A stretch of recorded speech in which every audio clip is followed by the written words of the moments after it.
Hello broskies, welcome back to another edition of Buy or Buy. If we haven't met before, I'm Erkin and this is the life of a broski, where I bring you sneaker reviews, lifestyle and more waffle than Captain Birdseye. Now on today's very special episode, I have got a sneaker that isn't even out yet. Let's just say I know a man who knows a man. So I have got the Air Max 2090 Peacock Blue.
So I was lucky enough to get my hands on this sneaker very early. So this sneaker does come out on March 26th. That is, of course, Air Max Day. So Nike celebrating 30 years since the Air Max 90 first come out. They have released this beautiful new Air Max silhouette. And as you can guess, the name 2090, this sneaker does take a lot of inspiration from the Air Max 90 and 200. So what I've heard through the grapevine, this sneaker will be retailing for around £115 here in the UK and $140 in America. So diving straight into this sneaker, starting off with the Air Max unit. Nike has given the Air Max 200 Air unit on this sneaker, and surrounding the Air unit at the back of the midsole and the heel counter, it has that Air Max 90 design and feel with a more modern and updated look.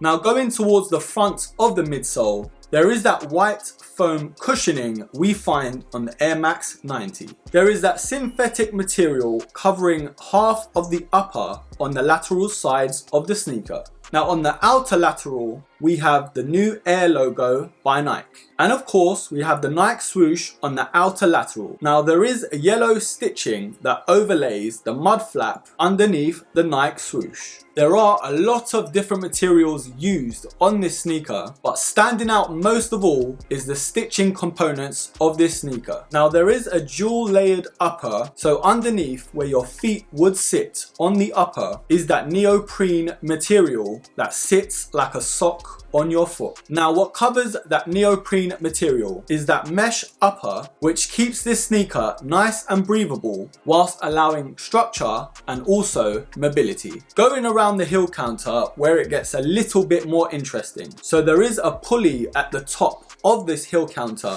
and the pattern that sits on this pulley has 3M reflective accents. And just underneath the pulley, there is a nice shield-like design, and underneath those lines has Air and the Nike swoosh, which is a very nice and subtle touch because if you don't look carefully, you can overlook it. And on the tongue, it has what looks like a 0 in a diagonal position with the Nike swooshes at both ends, and on the sides we have Air. And last but not least, on the outsole at the bottom of the sneaker, towards the front of the outsole, there is the iconic Air Max 90 pattern and design. Going towards the back of the outsole, there is that Air Max 200 look and design. Now in this particular colorway, the Peacock Blue, I am a big fan of this colorway. Blue, and in particular, teal, is one of my favorite ever colors. But what this sneaker does is blend a lot of the blues, greens, greys, and of course that neon yellow. It's a very outlandish colorway and of course one to consider for the summer. Now I'm going to use my new favorite saying, never judge a sneak by its upper. Now yes, in my opinion, this does look good, but you wouldn't date someone who just looks good, right?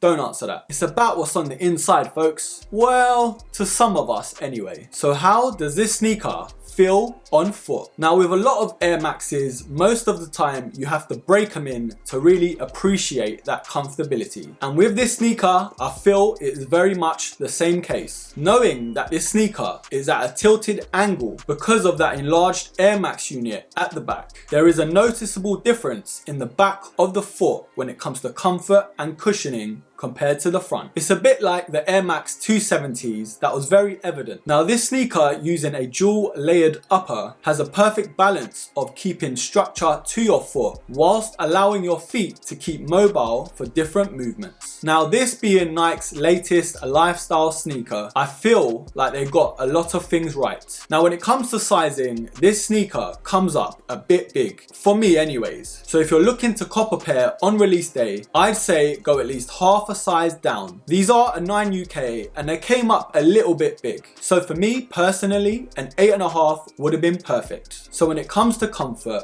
overall, this sneaker has not disappointed me. Here's a result from the web. What the bruh? No, that's scary.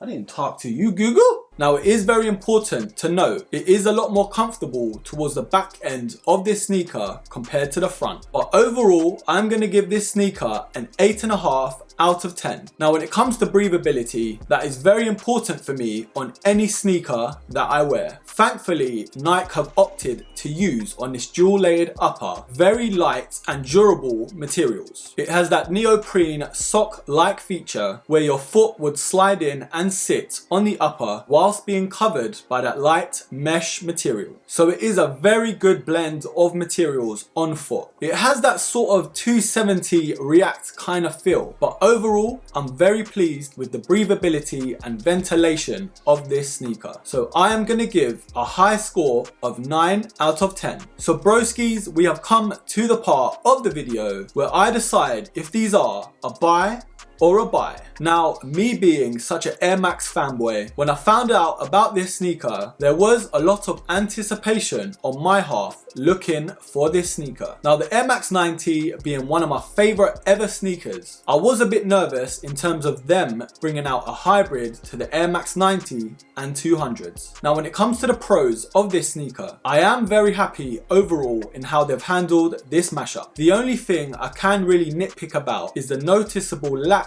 of comfort towards the forefront of the sneaker. But yes, that's just me nitpicking on this sneaker. I suppose once I wear these in, I won't even feel the difference. But overall, this sneaker just does a lot more right than it does wrong. So I'm going to give these a buy. But broskis, I want to know what you think. Are these a buy or a buy from you? Will you be picking up a pair on launch day, or are you going to wait for other colorways to come out? Because what Nike tend to do is release all the basic colors first and then they bring out all the fire ones after. But the black and white colorway is looking decent. This one I can't wait to rock in the summer. I am hoping there is a triple black version. So leave your comments down below and let me know what you do think about this upcoming sneaker. Anyways, broskis, that's enough from me. I hope you liked this video. And don't forget to subscribe, like, comment, share, and of course, until the next episode,